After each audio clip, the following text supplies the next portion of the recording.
안녕하세요. 토목박사 혼이TV 구독자 여러분 반갑습니다. 앞선 영상에서 말한 바와 같이 굉장히 좀 무거운 주제로 이야기를 할 건데요. 어떤 주제냐면 최근에 이제 발생한 울산 화력발전소 보일러 건물 이제 붕괴 사고와 관련돼서 이야기를 하나 하려고 하는데요. 사실 이제 그 사고를 뉴스에 접하고 나서 본능적으로 굉장히 마음이 무거웠던 이유가 뭐 같은 토목을 하는 입장도 있지만 제 학위 논문 주제가 발파액제 사전 취약과 관련 구조 해석입니다.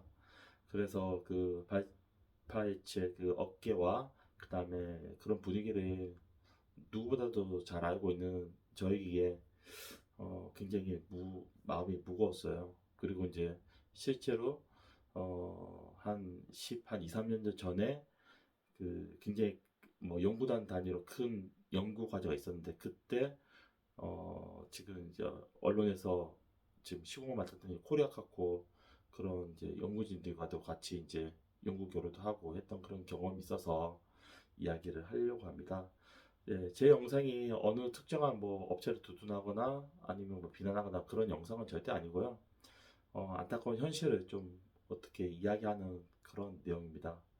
그리고 이제 그 영상을 찍기 전에 뭐 오늘까지 뉴스를 보니까 이제 마지막 희생자분까지 다 수습을 해서 이제 사고는 이제 정리가 됐다고 하더라고요. 그리고 이제부터 이제 사고 원인이나 그런 것들을 규명한다고 뉴스가 나왔기 때문에 이제 영상을 이제 찍게 됐습니다. 그래서 먼저 이 사고로 인해서 희생당하신 분들과 그 유가족들을 먼저 위로하고 그 다음에 그 희생당한 분들의 명복을 비는다는 말씀을 먼저 드리고 시작하도록 하겠습니다. 네, 굉장히 사설이 길었는데요. 발파이치 사전 취약화라는 거는 여러분들도 그 뉴스에서 보면 잘 알다시피 발파이체를 먼저 하려고 하면 그 밑에를 잘 이렇게 부서뜨려야 돼요. 그걸 이제 사전 취약화라고 하는데 말 그대로 그냥 그 건물이 있는 상태에서 얘를 발파를 하게 되면 이제 장양량이 많아지고 말 그대로 그거는 발파가 아니고 이제 폭발이 되는 거예요. 그러면 잔해물들이 온데 다 튀고 그 다음에 이제 구조물도 어디로 무너질지 모르고 그리고 또 구조물이 이제 정확히 안 넘어지고 애매하게 부서뜨려서 서 있는 상태면 그게 더 위험하거든요. 그래서 발파를 해체를 하려고 하면 최소 장량을 가지고 그 구조물의 가장 취약한 부분을 무너뜨려서 얘가 무너졌을 경우에 안전하게 이제 2차 해체 작업을 이제 수월하게 하기 위해서 하는 그런 작업이라고 보는데요. 그래서 구조물의 가장 취약한 부분이 이제 이렇게 까나가야 되는데 그래서 어떻게 보면 설계와 그린 이제 반대 방향으로 가요. 그리고 이제 설계 마진이 1보다도 더 작게 가는 그런 부분까지 접근하는 그런 과정인데, 그래서 엄밀하게 구조 해석적으로만 따지면, 사실 설계보다 훨씬 더 어려워요. 어렵고 힘들고 그런 이제 깜깜이 영역이죠. 예, 여러분들은 설계를 뭐라고 생각하실까요? 그리고 실제 우리가 설계 현장에서 시공하는 특히 나이 많은 경험자분들이랑 부딪히는 부분이 뭔가요? 예. 어떻게 구조 설계를 하라고 했는데 현장 아저씨들은 이러죠. 이거 실제로 해봤는데 무너지지 않는다. 그러니까 내가 해봤는데 안 무너지니까 그냥 하겠다. 그럼 우리 싸우잖아요. 그러면 안 된다. 저런다. 여러분들 절대 거기서 양보하면 안 됩니다. 왜 양보하면 안 되냐? 그 이유를 지금부터 설명해 드리도록 하겠습니다. 우리가 설계하는 거는 일종의 건강검진이라고 좀 비유할 수가 있어요. 우리가 뭐 건강검진 받아보면 어떤 사람은 이제 저가 이제 40대 중반인데 이제 고혈압 나오기 시작하죠. 그죠? 그래서 예를 들어 뭐 한 120 넘으면 이제 고혈압 초기다. 그렇게 하면 건강검진 딱 했는데 옛날에는 뭐 115 이렇게 나왔다가 뭐 130 나왔어. 그러면 거나 140 나왔어. 그러면 이제 고혈압 전 단계잖아요. 그러면 설계로 따지면 뭐다? 예, NG입니다. 그게. NG인데 사람이 바로 죽나요? 예, 죽지 않습니다. 그래서 설계하는 거는 뭐냐면 설계법에서 요구하는 그런 안전 여유도를 가질 수 있게끔 그런 어떤 기준이 있고 그 기준을 넘지 못하게끔 그렇게 조절하는 게 설계라고 보거든요. 그래서 그러면 그게 실제 파손될 확률은 어떤 확률을 가지냐? 예, 파손 확률은 뭐 1% 이하로 굉장히 낮은 확률을 갖는 거예요. 그래서 뭐 0.1% 파손 확률을 갖는 부분도 있고, 뭐 0.2% 파손 확률도 갖고, 이제 신뢰 지수라고 그러잖아요. 그래서 그거를 기준을 넘지 못하게끔 만들고, 그것까지만 맞추면 우리 설계자는 이제 어느 정도 법에서 정한 것들을 다 미타하는 거예요. 하지만 그 아래 부분에서 무슨 파손이 일어났다. 그거는 이제 그 우리 사회가 약속한 그런 설계 기준을 초과하는 그 예상치 못한 부분이기 때문에 그거는 이제 불가피한 그런 영역인 거죠. 그런데 그거를 이상 넘어가는 그런 이제 일들이 있어요. 예를 들면 설계 기준을 넘어서 설계에서 신뢰도 지수가 뭐 1% 파손률까지 봤는데, 얘가 설계보다 더 큰 하중물 제도도 실제 구조물은 넘어지지 않을 경우가 많아요. 그때는 우리 설계자의 입장에서 보면 깜깜이 영역이에요. 이제 그거를 건강검진 받을 때 이 사람의 혈압이 정상이 120인데 한 130 나왔어, 140 나왔어. 이 사람 바로 죽나요? 아니면 안 죽나요? 여러분도 어떻게 대답할 수 있죠? 당장 내일 의사 선생님한테 가서 한번 여쭤보세요. 혈압이 130 넘는데 죽나요? 하면 예, 어떻게 좀 험한 소리 들을 거예요. 네, 죽는다 안 죽는다 말할 수가 없는 거예요. 그렇게 넘었을 경우에는 이 사람이 잘못된 확률이 높아진다라고 이야기할 수 있는 부분인 거죠. 그래서 그런 것들은 이제 확률적인 이야기지 그거를 뭐라 말할 수가 없는 부분이거든요. 그것처럼 이번에 코리아 그 우리 사고 난 거 보면 설계 기준을 분명히 넘은 그런 깜깜이 영역을 건드려서 똑같이 취약을 했는데도 옆에 3호기, 5호기는 멀쩡하지만 4호기만 무너진 그런 케이스로 저는 판단이 됩니다. 네, 그 이유는 왜 그러냐면 사실 어떻게 보면 사회 구조적인 그런 문제가 굉장히 커요. 실제 옛날 과거에도 그랬지만 그 실제 세체 현장에 가보면 그 사업비 자체가 굉장히 적습니다. 그 다음에 그 구조 자체도 굉장히 열악하고요. 그래서 언론에서는 이게 그 해체 구조물 자체가 건축물이 아니라서 뭐 구조기술사라든지 그런 부분에 대해서 도장이 받을 필요가 없다 그렇게 이야기를 하고 있지만 사실 그거는 핵심이 아니에요. 네, 제도적으로 그렇게 만들었는데 그럼 왜 그런 제도가 나왔을까라고 이야기를 해보면 전형적인 말한 그 후진국형 사고예요.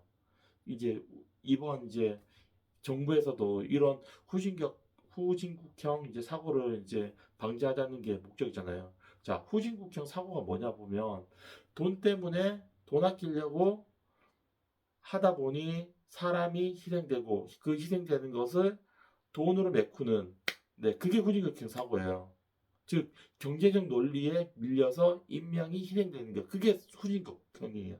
선진국은 안 그래요.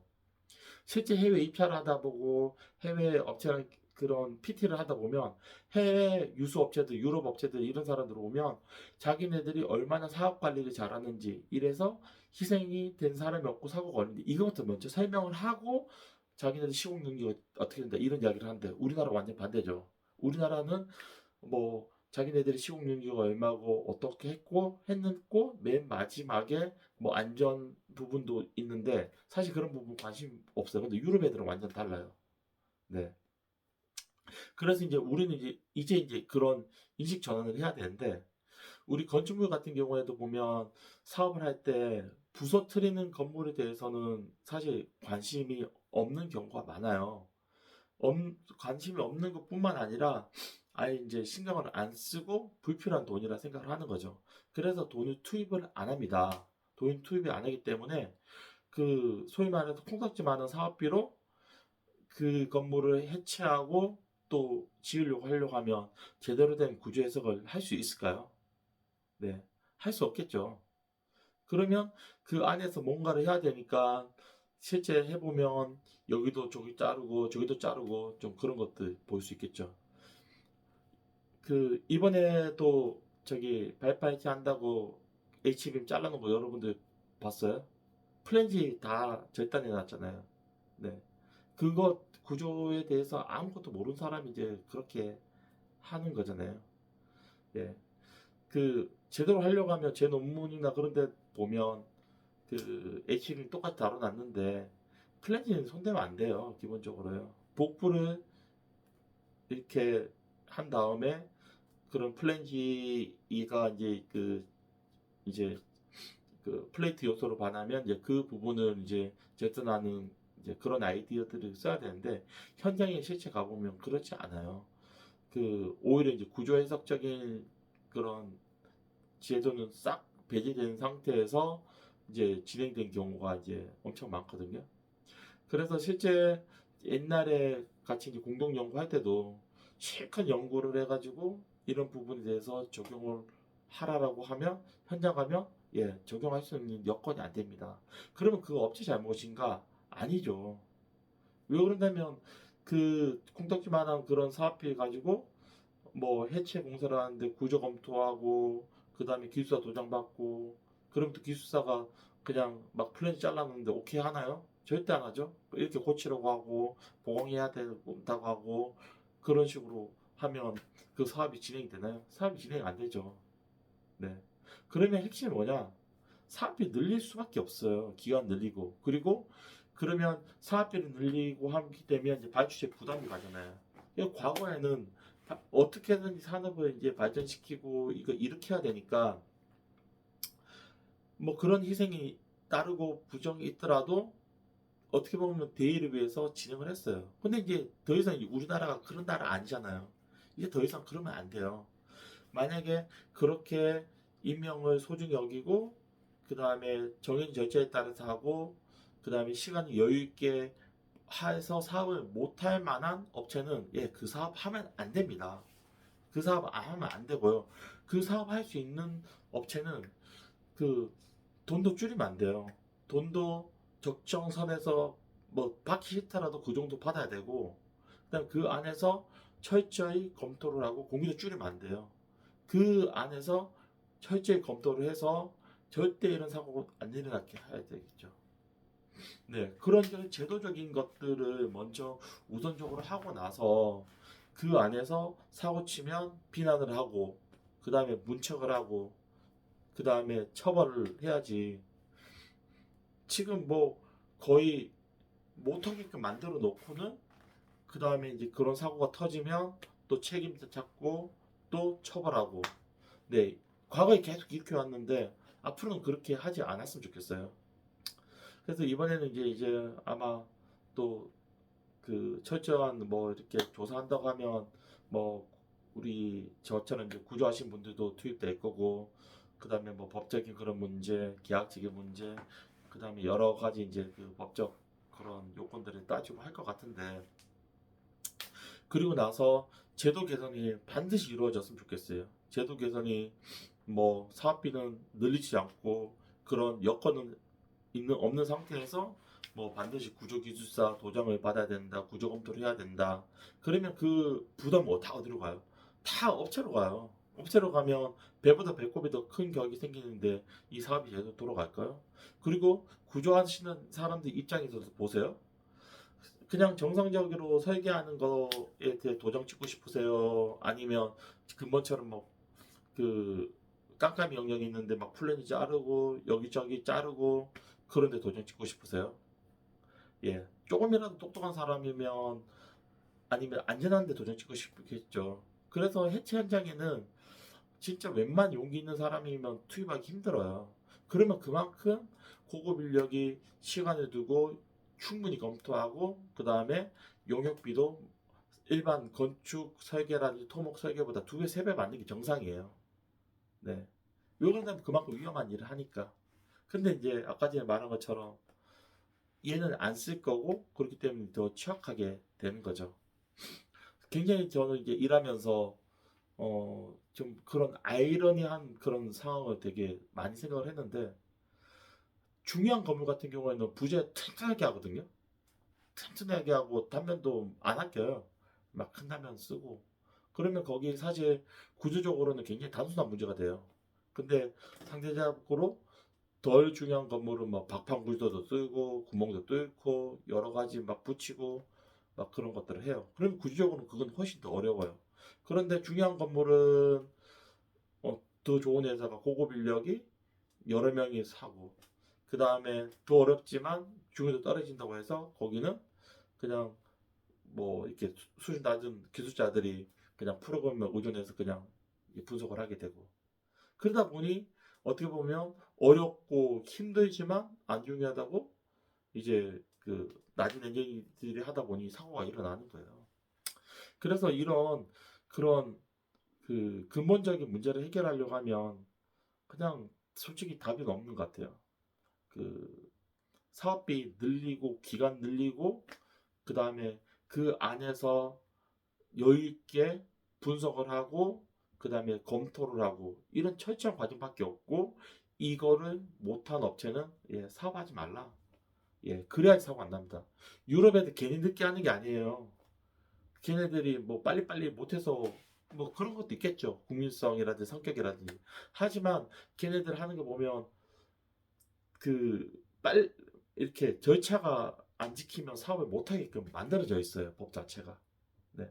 그래서 이제 우리도 이제 그런 거 배워야 돼요. 이제 이런 거 배워서 이제 그 빨리빨리 해서 뭐 사고 나면 돈으로 때우고 하는 그런 20년, 30년 전 그런 관행 이제 그만 끊고 예 엔지니어도 대접받고 그 다음에 사고도 안 일어나고 왜 그런다면 이제 우리나라 선진국이잖아요. 선진국이면 그래도 충분히 될 만한 그런 나라라고 생각합니다. 네, 여기까지 이제 제 의견인데요. 제 이제 그 의견 듣고 어떤 분들은 되게 불편하실 수도 있으실 것 같아요. 불편하고 생각이 많이 다를 수 있겠지만, 뭐 제가 생각하고 경험한 그런 이제 생각이니까, 여러분들 중에서 뭐 혹시 공감하시는 분들은 또 나름의 또 이게 스피커를 좀 올렸으면 좋겠어요. 특히 혹시나 제 영상을 보시는 분들 중에서 혹시 아니면 또 구독자 중에서 공무원이신 분, 혹시 뭐 상급 이상 아니면 혹시나 뭐 2급이나 이런 분들에게 뭔가 의견 전달할 수 있는 그런 분들 계시면 꼭 좀 이야기를 하셔서 어, 저기 높은 곳에 이런 현장의 그런 니즈가 그다음 현장의 실질적인 목소리가 전달됐으면 좋겠어요. 네. 이번에 토모호키 갔다 왔다 그랬잖아요. 토모호키 갔다 오고 나서 거기서 이제 옛날에는 논문 발표했는데 뭐 특별 강연회라든지 그런 이제 뭐 정책 토론회 이런 것들이 또 많이 있더라고요. 가봤어요. 사실 그쪽에 관심이 있으니까. 가봤는데 그냥 그 나이 많으신 그 업계 선배님들 60, 70대 선배님들, 교수님들 쫙 앞에 앉아 계시고 또 앞줄에서 그런 비슷한 연배들끼리 이야기를 하시더라고요. 소위 말해서 과거에 말씀드린 탁상 공론이에요. 전부 다. 하나도 맞는 이야기긴 한데 하나도 현실 괴리감은 진짜 그 느낄 수 없는 사실 그런 이야기들이에요. 핵심은 다 알고 있잖아요. 다 알고 있는데 그 이야기를 해야 되는데 그 이야기 온데간데 없이 뭐 토목이 발전하려고 하면 뭐 좋은 아이템을 하고 AI 붙이고 뭐 그런 이야기들만 하더라고요. 그래서 왜 저럴까 생각해 보니까 사실 미안하지만 우리 교수님들 학문적으로 우수할지 모르지만 그 실무 잘 모르시잖아요. 현장이 일 어떻게 돌아가는지 모르시잖아요. 네. 그런데 그 교수님들만 주도를 하세요. 네. 그리고 그 또 정책 연구소 계신 이제 우리 박사님들. 네. 뭐 저도 이제 공공기관에 이제 근무하는 고 박사 출신이지만 정말 현장의 목소리가 올라와야 돼요. 현장에서 뭘 느끼고 실제 왜 그런다면 그분들이 위해서 일이 돌아갈 거기 때문에. 근데 교수님들 뭐 경험 있다고 하셔도 솔직히 뭐 뭐 어디 건설회사 한 1, 2년 다니다가 논문 쓰다가 교수 채용해서 교수 가시잖아요. 현장 모르시잖아요. 대부분 뭐 대리 때 다 교수 돼서 가시는데 아니면 가령 초임 때나. 그러니까 다음에 혹시나 토목업계 그런 거 하더라도 정말 현장에서 잔뼈 굵은 사람 아니면 현장에서 인식 있는 사람 그런 사람 스픽 이야기가 많이 올라왔으면 좋겠어요. 그리고 그 더 올라가서 그런 이제 그 정책적인 부분이 반영이 돼가지고 위에서 뭐 제도가 만들어지고 그 다음에 그런 정책이 수립이 돼야지 더 이상 이런 사고가 안 일어나지 않을까라고 생각이 듭니다. 네, 오랜만에 영상을 찍다 보니 굉장히 제 말이 이제 두서도 없고 뭐 이 말했다 저 말했다 막 그러고 있는데 좀 너그럽게 봐주셨으면 좋겠고요. 네, 어떻게 말하다 보니 그냥 20분이 돼버렸네요. 네, 그래도 한 명이라도 재밌게 본다고 하면 네, 계속 영상 찍어 올리도록 예, 노력하겠습니다. 예, 한다고 말씀을 못 드릴 것 같고요. 노력하도록 하겠습니다. 네, 이상입니다. 감사합니다.